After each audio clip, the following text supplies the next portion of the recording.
need more than plain antacid or alkalizers. This simulates acid attacking the stomach, causing gas and spasmodic pain. The leading antacid tablet neutralizes this acid. Bicidol tablets not only neutralize excess acid fast, but help set up a coating action to protect stomach lining. Bicidol, for fast relief and extra protection when acid attacks. If your cigarette tastes rough, too rough to handle, come up to Cool and smooth things out. Cool, the only cigarette with the taste of extra coolness.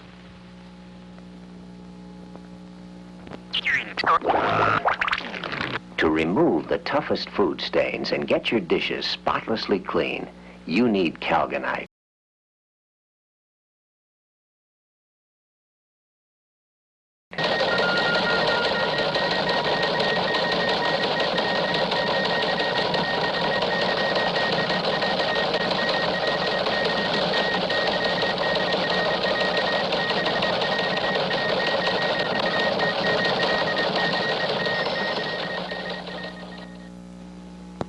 As one Avon lady to another, this is going to be a beautiful Christmas.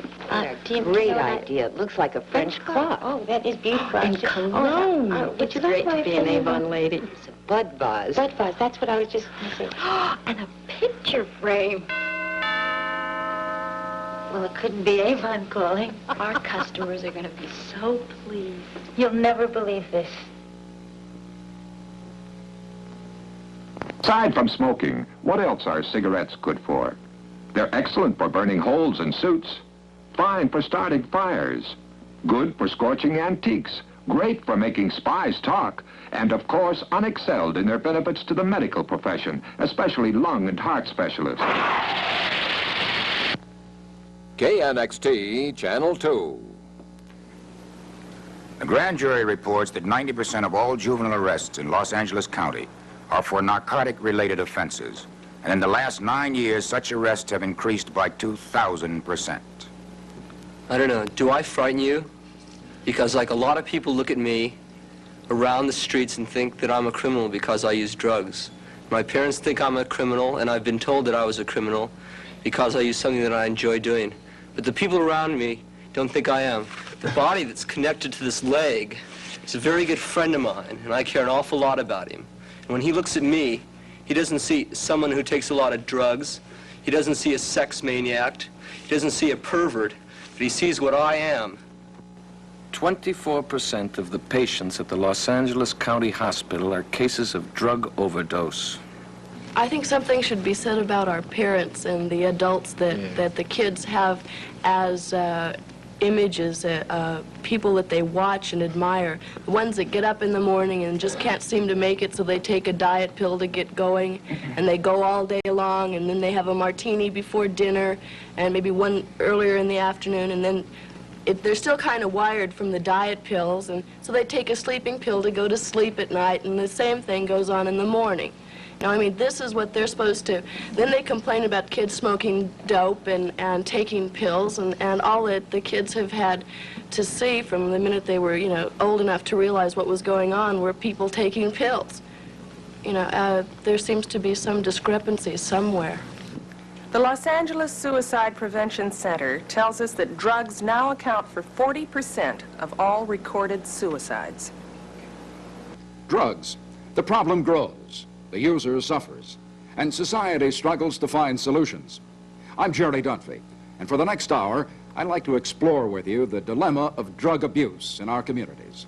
Our premise is that we're poorly informed, that there are truths and myths about drugs which cry for clarification, and we particularly invite the attention of young viewers, especially if you turn on.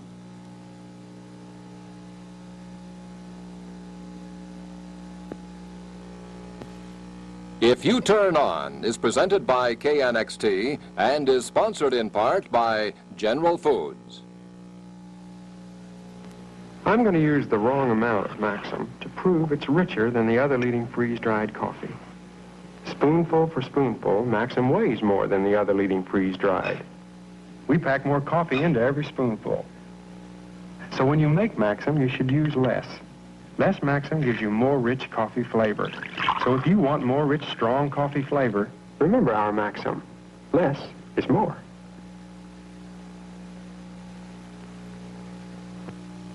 Orange Plus takes you back to the flavor of fresh orange juice.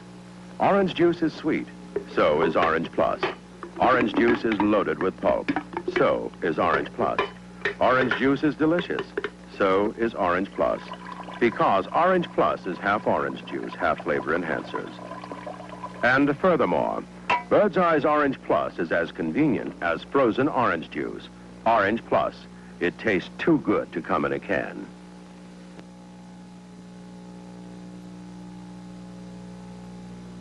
The drug abuse problem has reached epidemic proportions. The community is worried. The hooked generation is defensive. Everyone has his opinions, his prejudices, and his theories when it comes to the subject of drugs. What are the myths? What are the truths? On the one hand, there's an appeal for more anti-drug laws. On the other, there's a movement for more lenient laws. Between the extremes, there's a vast middle ground of opinion, some of it fact, some of it fiction, and much of it based on limited information. There's a need for clarification.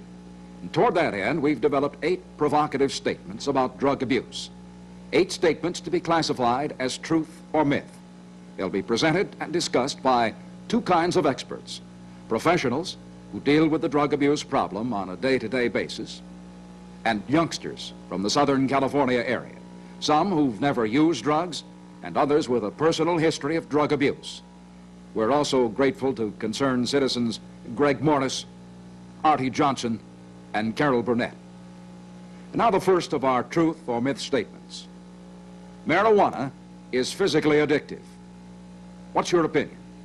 Is that a truth or is it a myth?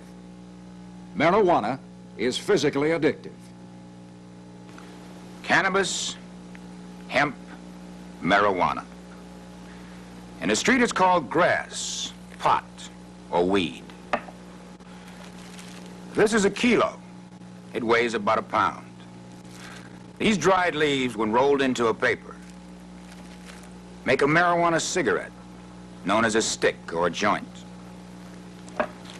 This is a lid of marijuana, the current price for which is $15. The question, aside from the dollars, is what's the real cost of a marijuana habit?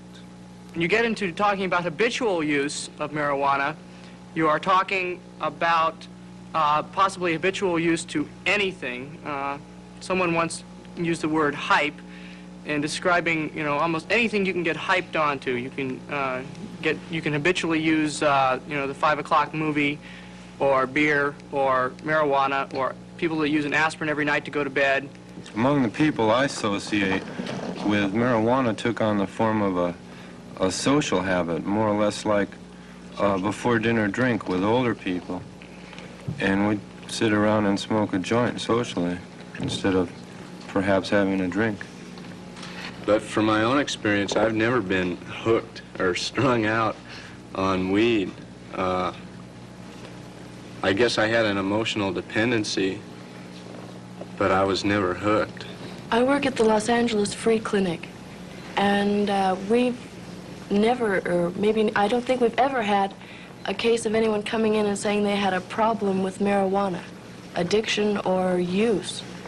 Well, I know from experience, because I've been arrested before because of marijuana and big quantities of it, and where I was living we had to smoke a lot of it to get rid of it. And and it got pretty bad because, like, we had maggots in the house because marijuana, after a while, after heavy usage of it, makes you really passive and very tired. And your mind's really spaced out and you just don't really care about anything except just sitting there and just tripping out. If you talk about somebody with a heavy marijuana habit, I assume you're talking about somebody who's smoking marijuana very often. And the question I would ask is, what aren't they doing when they're smoking marijuana? Why aren't there enough satisfying things for them to do without turning on? And why does turning on make the things that they're doing so much more satisfying if that's the excuse people are using? So my question goes more to what isn't being done during that time. Well, I think that by saying that marijuana causes a loss of motivation, marijuana isn't necessarily the cause, it's just a parallel circumstance. Because there is no drug that's going to change your mind and make you do something that you don't want to. You know, it has to be inside anyway, in the first place. And people who really get hung up on marijuana usually have a deeper problem, you know, something more serious than just, you know, smoking joints all the time. There is a physical addiction to tobacco, which there is not to marijuana.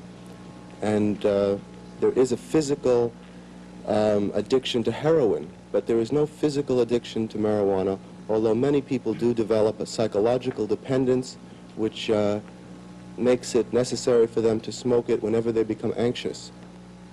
Marijuana is physically addictive. Truth or myth?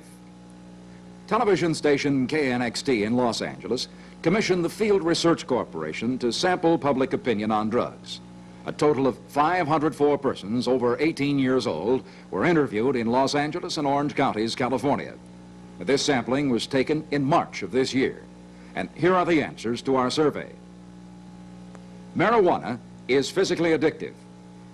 50%, one half of those interviewed, believe this statement is true. Only 33%, one-third of those polled, thought it was a myth, and 17% were undecided. We also sampled the opinions of 40 recognized authorities on drug abuse, medical men, counselors, psychologists, social workers, on the same statement. Marijuana is physically addictive.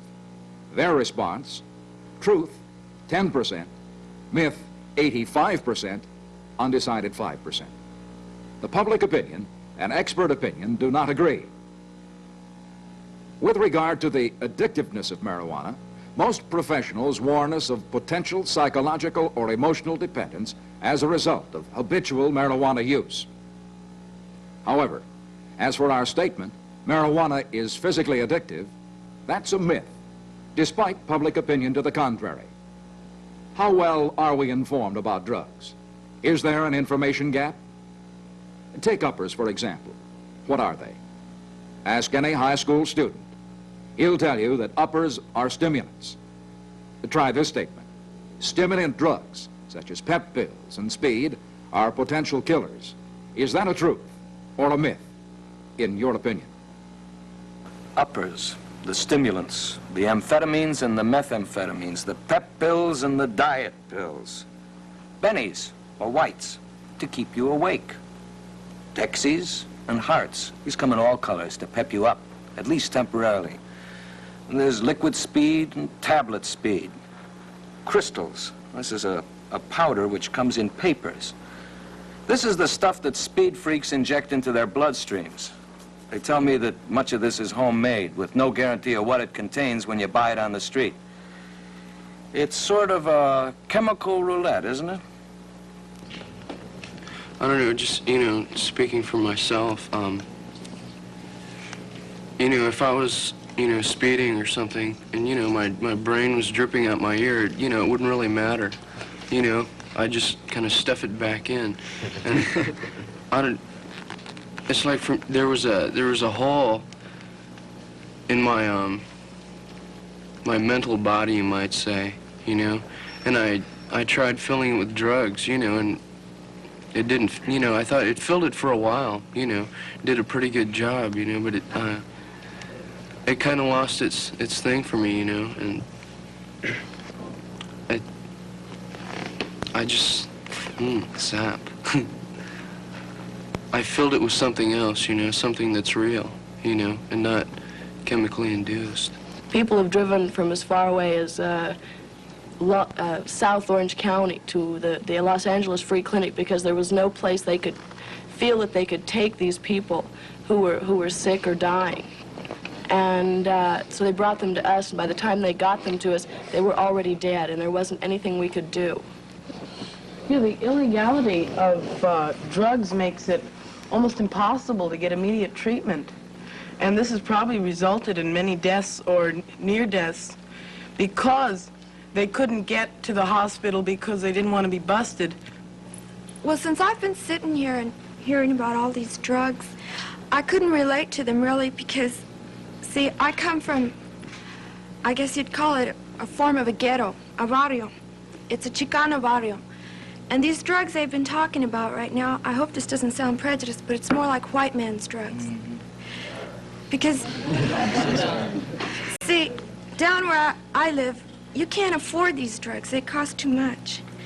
And also these drugs are realization drugs. And who wants to realize they live in a barrio? They live in poverty. And that they're persecuted, you know, a persecuted race. But what I really wanted to say is our big problem down there is reds, RDs, barbiturates. It's really bad. You know, it's a heavy come down, so you just take more. And speed is, you know, really hard on the body. But you can get it just about anywhere.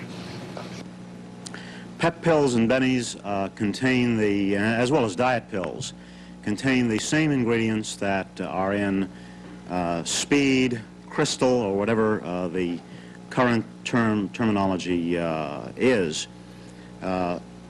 These are used not only by young people, but in very vast quantities by middle-aged and older people. They can, in moderate quantities, precipitate serious psychotic disorders. We find that people who abuse these drugs, for the most part, have a great inadequacy about themselves and feel very impotent as people. And the reason they use speed is because it makes them feel so powerful and positive. Amphetamines kill brain cells, and in the autopsies of those children who've been found dead from amphetamines, they are tremendous destruction of the brain cells themselves, which are never replaced. So anyone who shoots amphetamines is slowly destroying their brain and killing the cells which will not regenerate. Stimulant drugs, such as pep pills and speed, are potential killers. Truth or myth? First, a look at the answers from our public opinion survey. The overwhelming opinion here is that the statement is a truth. 87% to 5%, with only 8% undecided. How does that jibe with our survey of 40 recognized authorities? Here, too, there's little argument. 95% to 5% favoring truth. However, when used moderately, according to prescription, stimulants do serve a legitimate medical purpose. But we're concerned with the abuse of these drugs. Drugs which stimulate the central nervous system, affect respiration, and can aggravate the heart. But our statement, stimulant drugs, such as pep pills and speed, are potential killers, is definitely true. From uppers, the logical step is to downers, the depressant drugs. These drugs, called barbiturates, are very prominent in today's drug scene, particularly among teens, and sad to say, pre-teens. We know they're addictive, but how dangerous are they when compared, for example, with a well-known hard drug like heroin? Our statement, withdrawal from barbiturates, such as sleeping pills, is more dangerous than heroin withdrawal. Truth or myth? They call them downers. They're the depressants, the sleeping pills classified as barbiturates. Many of you have them at home in your medicine cabinets. In the drug culture, out in the streets and at your neighborhood school, you can show them to the kids and they'll tell you what they're called. Reds, yellow jackets, rainbows, blue heavens. Colorful pills, aren't they? Colorful names, too. But they don't make for a very colorful life. For reds, I really put down on them because they're mainly a bust. And also, you can die from them. I know through experience because I have ended up in the hospital twice. Or I would say any area of Los Angeles area, I would say is predominantly black or gradually becoming predominantly black. We very seldom hear of people going through withdrawals.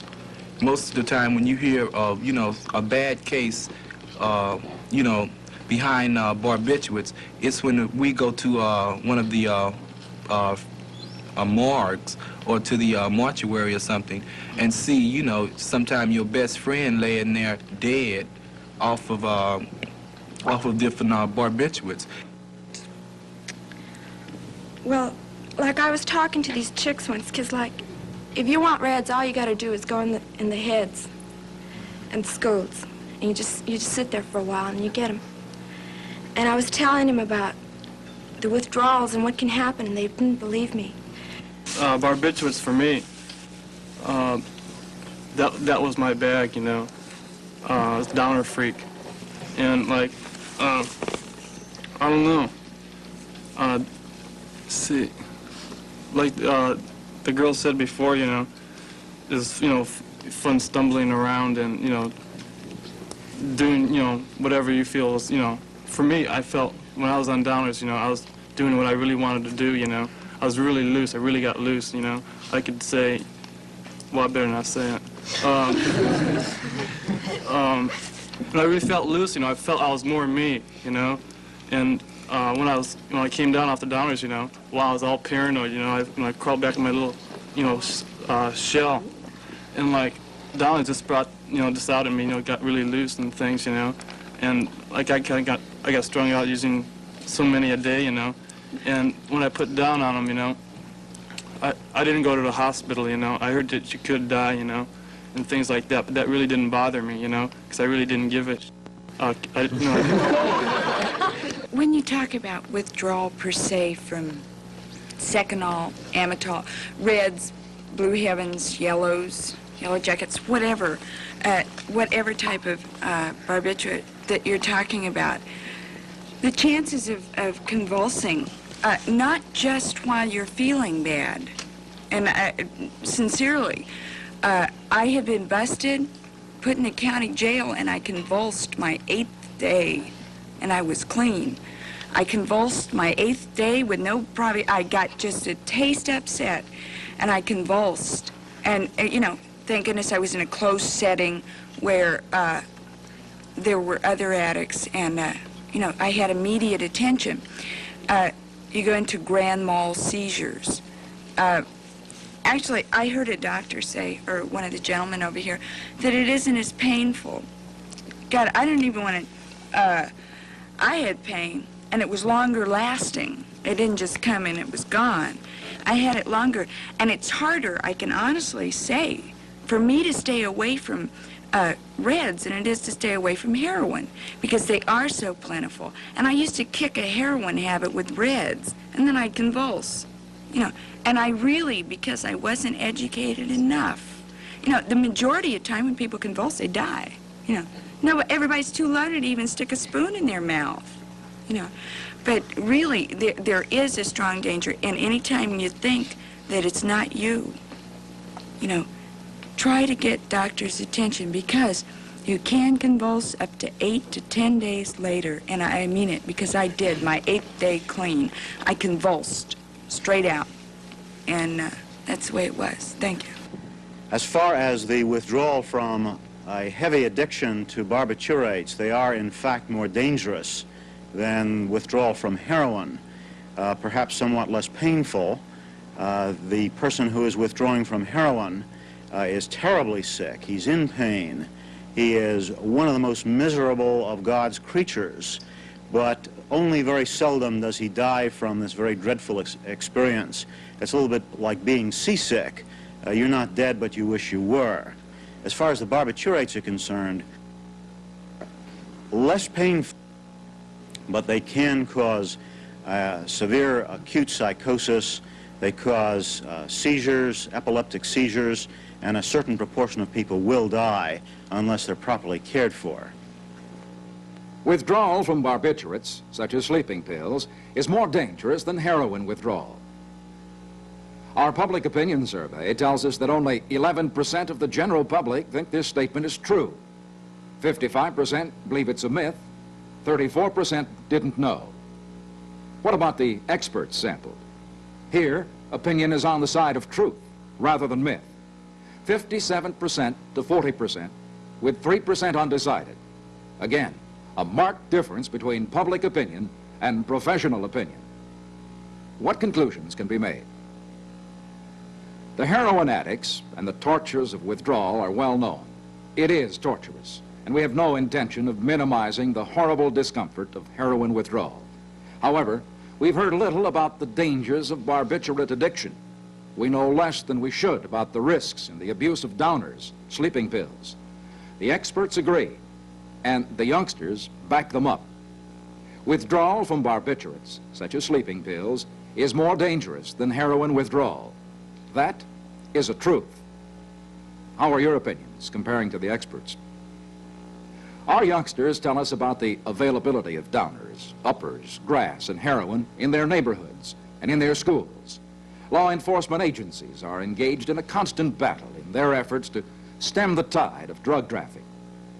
Where do most young people get their drugs? This leads us to our fourth statement.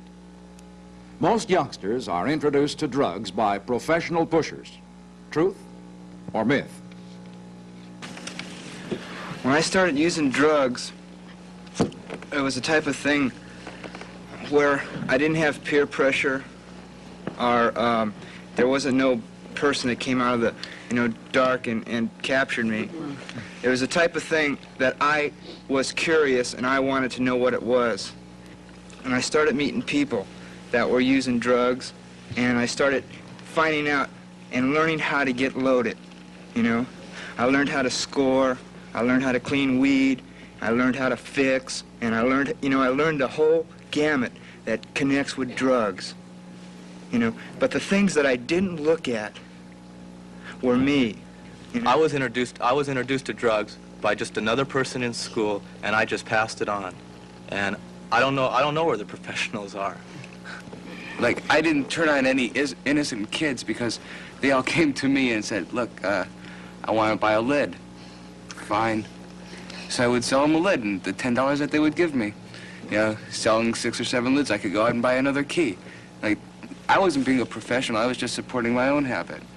And I don't, like somebody said, I don't see this guy in a black cloak hiding in the bushes, 3 o'clock in the morning trying to seduce little kids, hey, little girl, you want some candy? That's not where it's at all. When you talk about professional pushers, whether or not most teenagers are introduced to drugs by them, in the conventional sense of the professional pusher, no, they're not. I think probably the professional pushers in our society are the advertising agencies. It really upsets me when I see some woman who's in her kitchen slaving away at night on television, and she takes a pill and she's riding a horse on a beach. And it just blows my mind. And if I could do that, I probably would. I'd love to go riding on the beach instead of being in the kitchen or something. The other, there's a very popular commercial which talks about the problems in our society and how hard it is to get up in the morning and read that paper about another plane crash or another hijacking or another bombing somewhere. And if you just take this little pill, you're fine.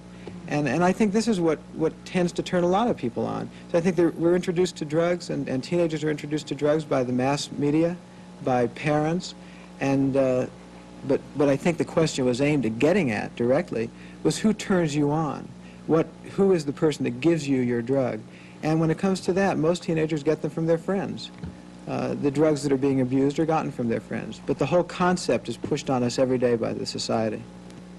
Most youngsters are introduced to drugs by professional pushers. Fact or fiction? A look at our sampling of households in Orange and Los Angeles counties provides something of a contrast with what our studio guests have been telling us. 52%, the majority, classify this as a myth. A large number, 42%, believe the statement to be true, and 6% are undecided. Now, what about the professionals we surveyed? Another marked difference. 95% of the experts surveyed classified this statement as a myth. It may well be that behind the scenes, out of sight, are the money men of drugs, the underworld. But on the street level, according to the youngsters here with us, the professional pushers, the big dealers, are remote. They undoubtedly exist, but as for our statement, most youngsters are introduced to drugs by professional pushers. The preponderance of opinion among the professionals and the youngsters themselves is that the statement is a myth. The fact is that most youngsters are introduced to drugs by their friends. Now, what about acid, peyote, STP? Hallucinations used to refer to the bizarre aberrations of the mentally ill, the psychotics, the schizophrenics. Could it be that this is no longer true? Statement: hallucinogenic drugs, such as LSD, contribute to creative productivity. Right or wrong? These are the so-called mind-expanding drugs, the hallucinogens. As you can see, there are many kinds, but the most common, aside from marijuana, is D-lethargic acid diethylamide, LSD. It's a little pill, slightly smaller than an aspirin, that's called orange sunshine. If you see one of these little goodies around the house, you may be sure that a trip is being planned. You've heard about acid trips, haven't you? Some people get so high, they actually think they can fly. Well, when I started taking drugs, I started out with marijuana, but then I led on to hallucinogenic drugs. Because I do a lot of artwork myself, I started exploring all the creative possibilities that I could think of in hallucinogenics. But the strange thing, and probably the most evident thing I found, is that the key word in this question that they're asking about creative productivity is how much work you can really produce. You may have a lot of thoughts in your head, and I had a lot of really great ideas for new kind of art forms that I devised in my head, but I have nothing actually there. It's still rambling around in the back of my head somewhere, and it hasn't really gone down my arms and come out to my fingers. Now, when I'm on LSD, psychedelic drugs like that, and I start drawing, sooner or later my hands start shaking, and the pen falls right out of my hand. That's really a bummer, because you can't do anything like that. You can't get anything accomplished if all it is in your head, because the role of an artist is to present what's in his head to the public, some kind of creative faculty that he has. And if it's just inside your body and the other people can't see it, it's worthless. One thing, it's like my world under the influence of LSD was an out of sight world, but when I came down it was gone, you know. It's like we did this finger painting on LSD and we go, out of sight, man, you know, we're artists, you know, we're gonna go to the museum and, you know, sell it, or, you know, we take acid and do paintings. But when I came down and we looked at it, it was gone. It wasn't as good, you know? And so whatever you think on LSD, like you think I thought I found the key to the, you know, the universe. But you gotta stay high to keep it, you know? Like Leary, you know, he's gotta stay high to keep his thing going, you know? But when you come down, it's gone. You know, that world is gone. Like, I could see that I was afraid of certain things on acid, and then when I came down, you know, it wasn't any different because I just reacted in the same way and shined everyone on the same as I was doing before and just kind of played the same games that I was doing. And it wasn't until, you know, I just completely got away from that and had a chance to look into myself that I could really see what was happening and act on that, you know, so I could change some of the things that were going on. To me, Disneyland is just as much a fantasy as taking LSD is, only it's a lot safer. In this country, we haven't really investigated the drug and are generally quite afraid of it. The studies on creativity have shown that people who take LSD are not as creative in what they produce, but may have very creative and even religious experiences while taking the drug. I'd like, however, to add a point here, and that is that, like most of the questions that have been discussed today, it's, the answer to them is yes, no, and maybe. There are no clear-cut answers to any of these questions, including chromosome damage, including creativity, or the answers are all three. Hallucinogenic drugs, such as LSD, contribute to creative productivity. 66%, 2/3 of the general public classify this as a myth. 13% were undecided, but 21%, roughly 1 out of every 5 people, believe the statement to be true.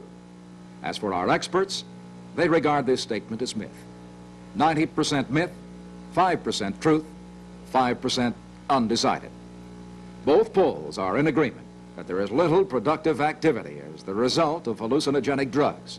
And thus we classify the statement, hallucinogenic drugs such as LSD contribute to creative productivity, a myth. Now we turn to a basic question, a simple word with no simple answer. The word is why. Why do youngsters turn on? Our truth or myth statement, most young people turn to drugs because it's fashionable. Most young people turn to drugs because it's fashionable. Clothes, music, art, all part of being fashionable.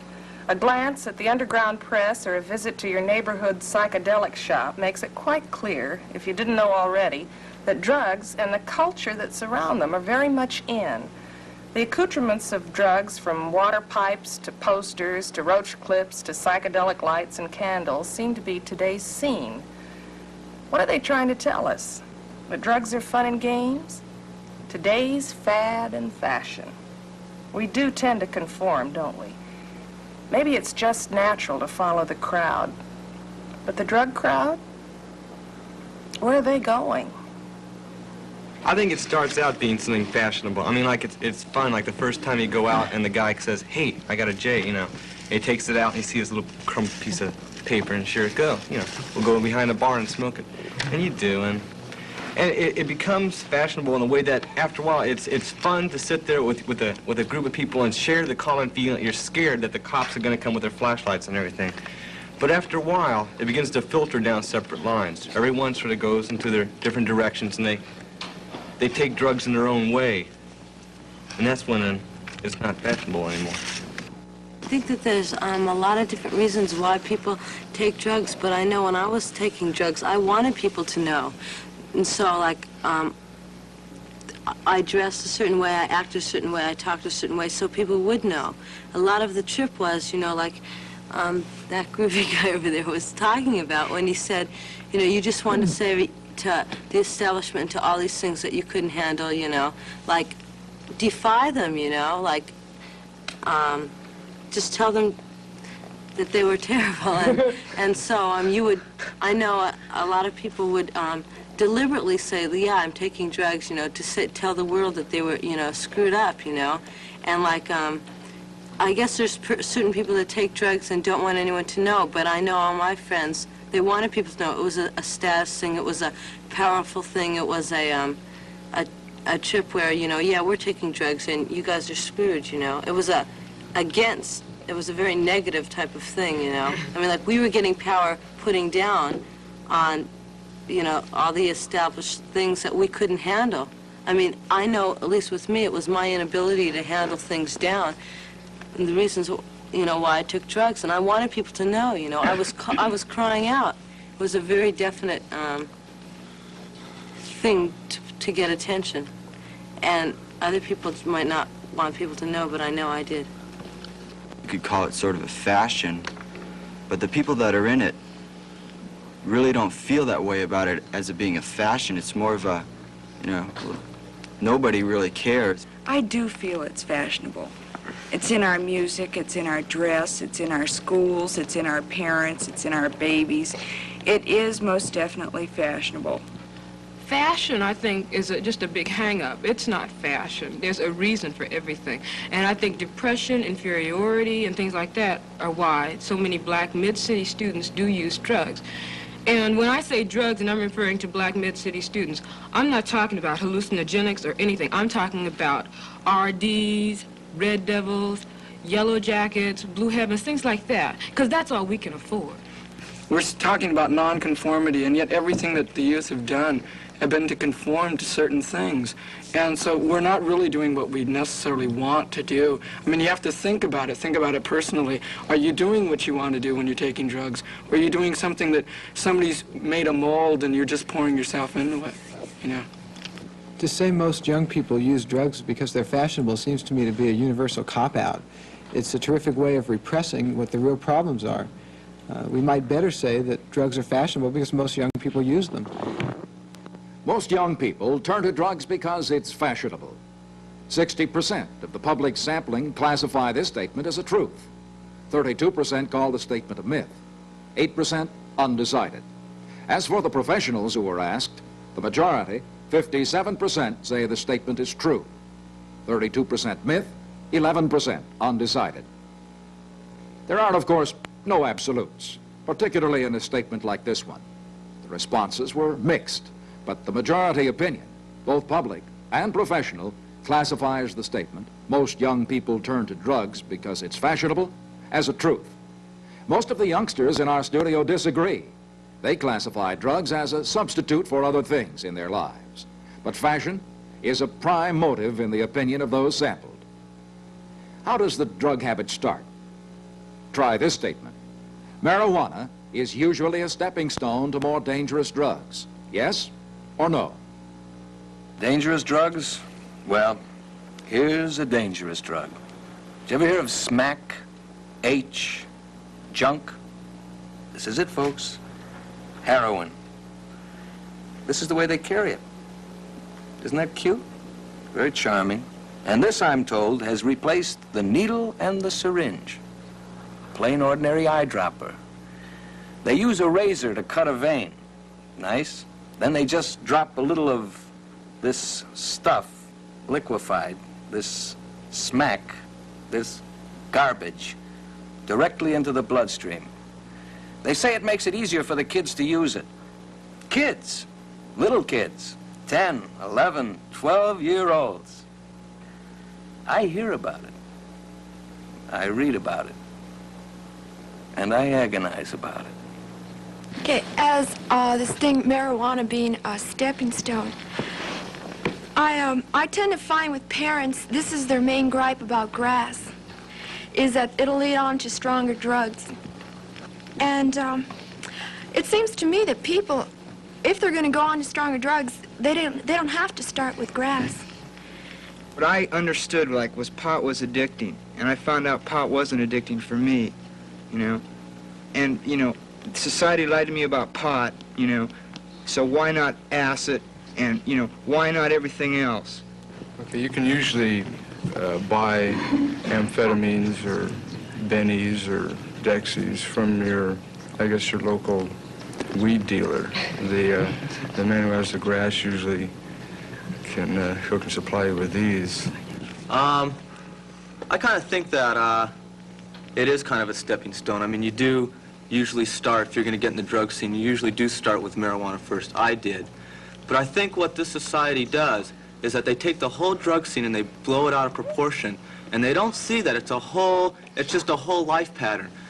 I started way before drugs. When I started drugs at 11, at 10 I started smoking cigarettes and drinking wine. And at 9 I started fighting. And in the 3rd grade I started robbing the school. And it's all the same thing. It's just a whole life pattern of a self-destructive, it's just a self-destructive pattern. And I was crying out for help. I wanted somebody to say, hey man, why are you doing that? Instead of when they caught me, spank me and say, bad boy, and you shouldn't do that. You know, I wanted somebody to really care about me and say, you know, like, you know, why are you doing this? You know, why do you want to destroy other people and at the same time destroy you? And I never got that. When I got busted, every time I got home, and even when I was down at the police station, everybody, all they had to say was, you can kill yourself. If you take one more down, or if you just took one more, you could kill yourself and you could die. And I knew that way before I even started it. I wanted somebody to say, hey man, I'm really scared that you may kill yourself. And I never got that. I never got that from anybody, and that's what I wanted the most. And I just never felt it all my life until finally somebody finally reached out to me and I really felt that they cared about me. And that's what I needed all my life. Marijuana, a stepping stone to more dangerous drugs. Our Southern California sample reveals that the majority agree with that statement. 86% said it was so. Only 11% called it a myth. Very few, 3%, were undecided on this one. Although the authorities we asked were less unanimous, 52% truth, 40% myth, and 8% undecided, our surveys agree. It's clear that buying marijuana brings the user into contact with dealers. The availability of other drugs to the marijuana user is obvious. Also, since smoking marijuana is against the law, its illegal use perpetuates a dangerous attitude toward the law, a cheerful defiance, some people call it. Some of our youngsters did not agree. However, on the basis of professional opinion, the statement, marijuana is usually a stepping stone to more dangerous drugs, is true. The dilemma of drug abuse summons up a variety of villains, depending upon your point of view. Many people blame society for the drug abuse crisis. Among the youngsters, key phrases come up time and time again. Racism, the draft, the Vietnam War, the frustrations of what they call a materialistic society. Do these explain today's drug crisis? Is it a fact or a fallacy that drug abusers can be cured only by changing the society in which they live? When I started turning on, I found something that I could do just as good as everybody else, and that was getting loaded, you know. And I did a pretty damn good job of getting loaded, you know. And I could be whoever I wanted to be when I was getting loaded. You know, if I wanted to be Superman or whoever I wanted to be, you know, just give me the right type of drugs. And I never was strung out, you know, but I had a drug problem, and I never realized it until I talked to another person that went through the same thing I went through, another ex-drug user, you know, and I seen a little bit of me in him, and I realized, hey, maybe I do have a problem. And I tried putting down, they told me, put down for 30 days, and if you don't dig it, man, we'll refund your misery. It's as simple as that, you know? And like, I've been down now, and I'm digging being down. And like, if there's anybody who doesn't want to get loaded anymore, there's some help available. Nobody can change society loaded. If you're gonna stay loaded, you're not gonna do anything. But stay there and sit there and, you know, stay loaded. If it's 25 years, you'll be loaded and society will still be the same. You're not gonna do anything. The people who are drug abusers are people who have deep problems in relating to others, in finding themselves meaningful, and this is something that we can help others with through the means that we already have. One of the ways is by giving people the opportunity to belong to groups where they become meaningful. Another way is to stop punishing them as if they were evil for having experimented with life in this way. And a third way is giving them an experience in education and school which is meaningful. There are so many people in this world that really don't care and really could care less about all these people in here. Here in this room are people that really care, and there are programs, but there aren't enough. What everybody needs and this world needs is more people who really care, and that's all I have to say. At the present time, most facilities are either in contact with the police department or they are so loosely managed that these people who have been off drugs for some time have easy access. I have heard the statement, once a drug abuser, always a drug abuser. Not that the person will continue to use, but that desire, that possibility usually lingers, and steps should be taken to give a person a chance to rehabilitate, to reorganize his life, and give him another lease on life. I find it's pretty hard talking to a camera, but to those people out there that like probably aren't even involved in drugs or that older, say you're 40 or 50, what I could say that you could do personally is that treat everybody as an individual, and that you try to understand and feel people more. And also when you see somebody that's hurting, or also the younger people, don't try to shut them off, because I don't think the problems with drugs are not just the drug problems. They're related to other things that, problems in society that you as an individual have to change, and for what you feel and for what you think, even though it might hurt you a little bit, or people might look at you a little bit differently. I don't believe I can change my society as one person, and I hurt. I don't want to hurt forever, and I don't want to hurt right now. I have tools as a result of being clean. I can see there are many agencies to clean up in. Many, if you can get out of a dense fog to find them. And once you've found them, they stay there. People want to stay clean. And they're there. My society will not change. I can, as one person, through a group unity, work each and every day to grow. I have no rights. I can develop rights. And it's groovy to feel like a human being. You know, all program, we've been very serious. And I want to say, I'm happy and I laugh an awful lot. I've laughed an awful lot today.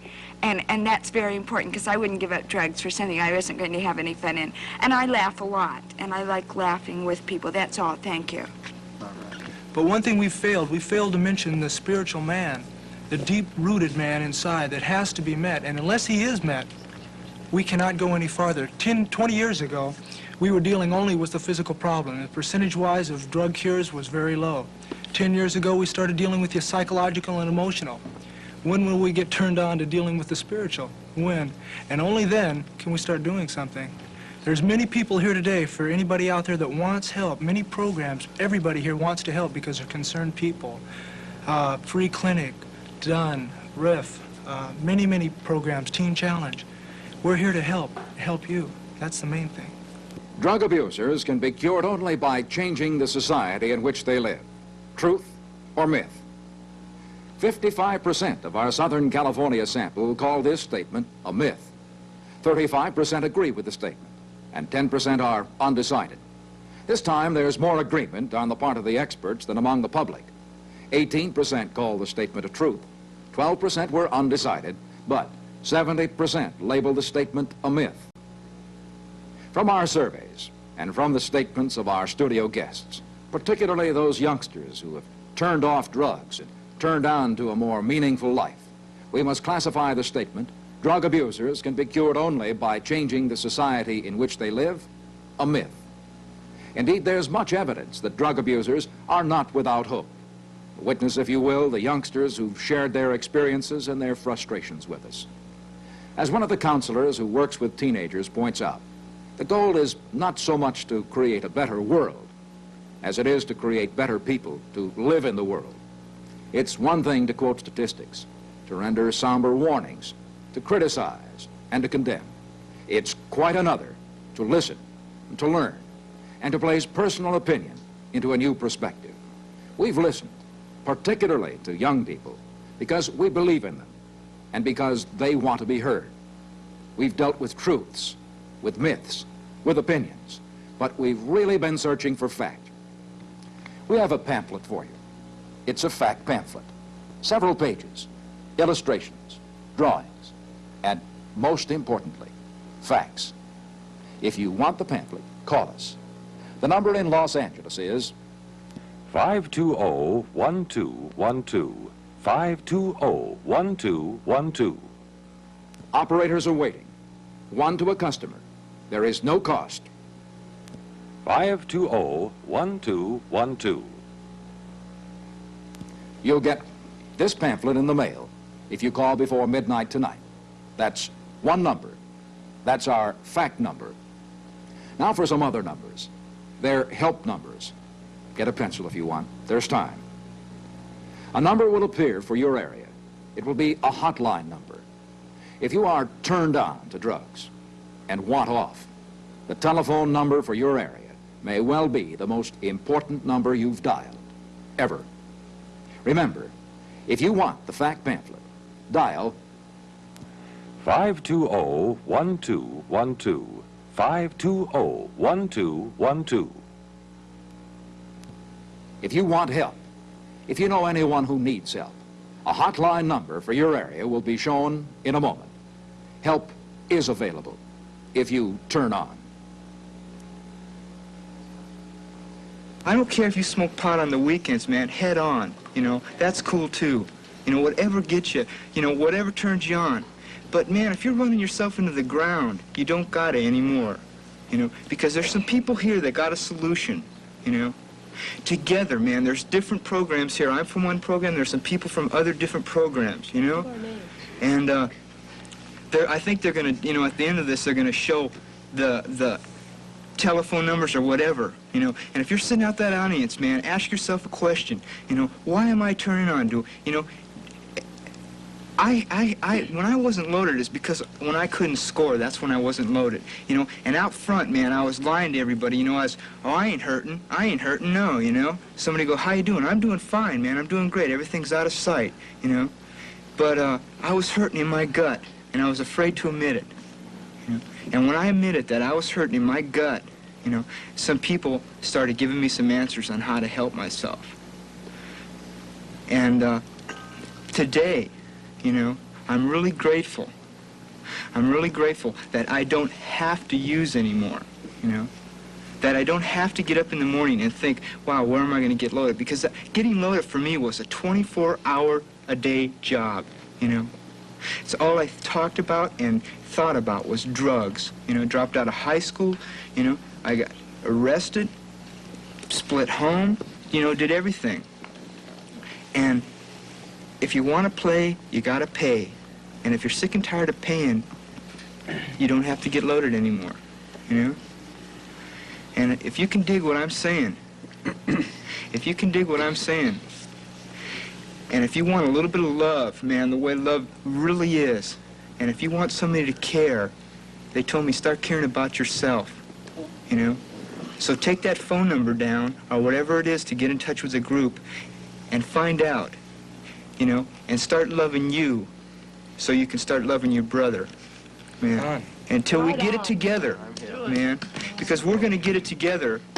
And I hate to see the young generation, man, that's coming up, the new America, man, be all strung out on junk, you know? I really do, man. I like to see the new America grow up on brotherhood, you know? Because you know, we're playing society's games when we're getting loaded, man. I was so frustrated at society, and I hated the man so much, I'd get loaded. You know, I'll show them I'm going to get loaded. I'll show my parents I can do it. I'm going to get loaded. And I bang my head up against the wall, you know. In a sense, I've joined society.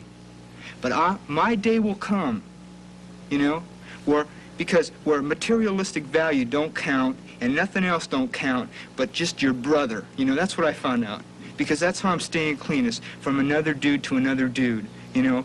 Just the group, man, brotherhood. I learned brotherhood. And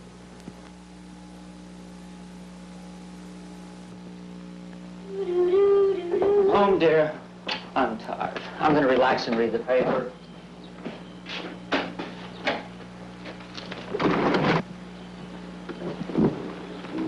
George, I need a quart of milk.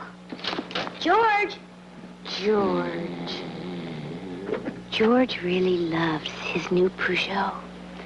Peugeot's powerful new engine. Peugeot's fully reclining bucket seats and racing car steering.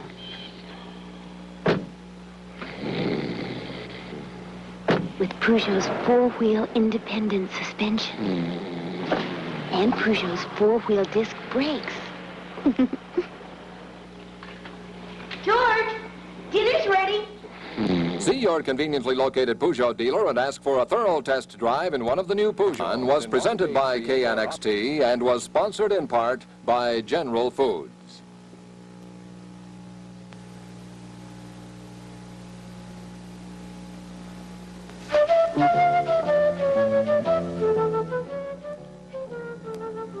If you want the fact pamphlet, the number in Los Angeles is 520-1212. Operators are waiting. There is no cost.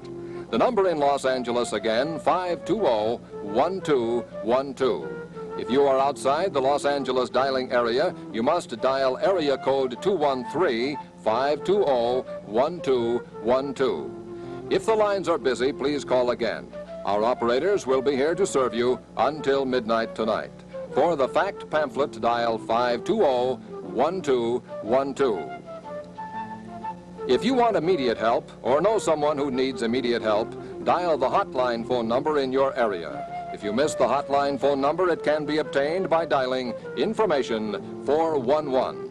Dial 411 and ask for the hotline number.